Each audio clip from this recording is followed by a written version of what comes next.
అల్లూరు జిల్లా అరకు లోయలో సీతారామ కళ్యాణోత్సవం ఘనంగా నిర్వహించారు. పప్పుడు వలస, కొత్త వలస, పాణిరంగణి ఆలయాల్లో తెల్లవారుజాము నుంచి భక్తులతో ఆలయాలు కిటకిటలాడాయి. సీతారామ కళ్యాణం అనంతరం అన్న సమారాధన కార్యక్రమం నిర్వహించారు.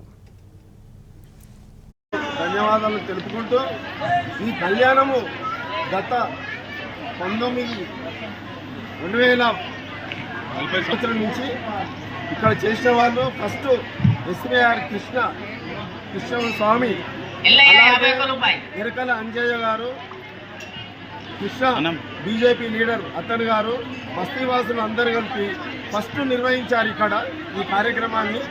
అప్పటి నుంచి ఇప్పటి వరకు తంతలుగా మేము చేసుకుంటూ వస్తున్నాము. ప్రజలు కూడా మాకు సహకారం చేసుకుంటూ ఈ రోజు ప్రతి ఒక్కటి అన్నదాన కార్యక్రమం కానీ ఏదైనా కానీ అందరము బస్తీవాసం చేసుకుంటూ వస్తున్నాం. రామనవమి శుభాకాంక్షలు. ముఖ్యంగా శ్రీ పార్వతీ రాజరాజేశ్వరి దేవస్థానం తరపు నుంచి అంగరంగ